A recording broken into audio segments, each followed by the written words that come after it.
Yang Amat Berhormat Mahyadin telah letak jawatan.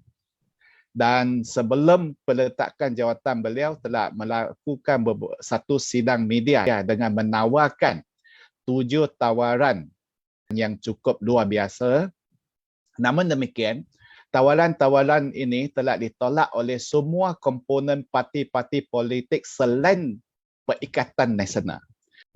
Kenapakah tawaran yang Amat Berhormat Mahyadin ini ditolak oleh semua parti-parti politik selain daripada Perikatan Nasional? Saya merasakan bahawa ketujuh-tujuh tawaran yang ditawarkan oleh bekas Perdana Menteri itu bukanlah perkara baru. Ianya telah pun disebut oleh Pakatan Harapan sebelum rampasan kuasa daripada gerak atau langkah Syaratan itu sendiri.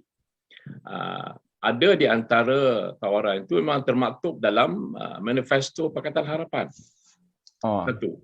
Yang keduanya, kenapa pula bila dah suasana agak-agak tergesa-gesa dan juga agak ketat, barulah bekas Perdana Menteri itu menawarkan tujuh-tujuh itu. Dan saya kira bahawa apabila dia menawarkan, dia boleh teka bahawa tidak akan diterima oleh mana-mana parti yang bukan dalam Perikatan Nasional. Dia telah menganggapkan memang mereka akan tolak, tapi dia cuma nak menyatakan bahawa dalam saat-saat akhir ini dia masih lagi menunjukkan bahawa dia mahu bipartisan, mana tidak melalui parti, dan juga mahu menawarkan supaya politik kita ni pergi ke alam perubahan baru. Tapi malangnya oleh kerana cara dan juga suasana yang dia tawarkan tu, dia tidak memberikan keuntungan kepada mana-mana. Bahkan bila dia sendiri bertemu dengan ketua ataupun Presiden PAS, ya, nak menyatakan bahawa tawaran ini akan menyebabkan beberapa perkara-perkara yang telah pun dianuti oleh PAS dahulu ini akan dilanggar. Misalnya kalau sekiranya PAS mengatakan bahawa dia tidak bersama dengan DAP. Tapi bila tawaran itu dibuat, dia tidak boleh ketepikan DAP. Jadi bermakna sekarang ni tawaran itu tawaran untuk menyeluruh. Jadi suatu saat dia akan tahu bahawa keputusan daripada Presiden PAS ini akan menolaknya. Termasuk amanah juga kot. Salah? Termasuk amanah juga kot. Ya, mana dia boleh faham bahawa semua Pakatan Harapan akan tolak. Tapi dia nak menunjukkan bahawa politik itu masih politik terbuka dan tidak berkepentingan. Itu gambaran yang dia nak cuba lakarkan. Tapi malangnya bagi saya dia merupakan satu tindakan yang memang desperate. Ya, mana dah satu desperate. Yang paling mengaibkan bahawa dia menunjukkan dalam suasana itu bahawa dia masih lagi ada majoriti. Kalau tengok lakaran yang ditunjukkan, tujuh-tujuh tawaran itu menunjukkan bahawa dia ni masih berkeyakinan dia ada majoriti. Sedangkan ketika itu dia memang tidak ada majoriti lah.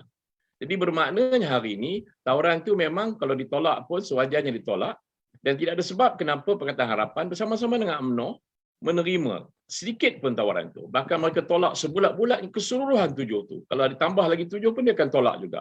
Sebabnya itu bukan satu, dia tidak menggambarkan satu tawaran yang ikhlas, yang tulus dan jujur. Jadi sebab kenapa ditolak? Sebab dia seolah-olah nak mempamerkan bahawa dia boleh menguasai lagi. Yang aib saya kata tadi itu, dia menunjukkan bahawa proses ataupun tindakan merasuah ini, dia buat secara terbuka dan seluruh negara. Ya. Kalau dahulunya rasuah ni mungkin barangkali dia sembunyi-sembunyi bawah meja, under counter, betul kan? Mengikut zaman-zaman Perdana Menteri kita lah. Tapi hari ini dia keterlaluan sampai terbuka ke seluruh negara menawarkan rasuah tersebut. Jadi ini satu perkara yang cukup mengaibkan dan menyebabkan ramai menolak tawaran daripada bekas Perdana Menteri. Pada pandangan YB Datuk Seri, adakah antara dua faktor yang mengakibatkan parti-parti politik terpaksa menolak tawaran tersebut? Antaranya sebab dia sudah mendahaka, satu. Yang kedua, tawaran ini dilakukan pada hujung-hujung hujung hayat. So dari segi waktulah ataupun timing itu tidak menunjukkan keikhlasan.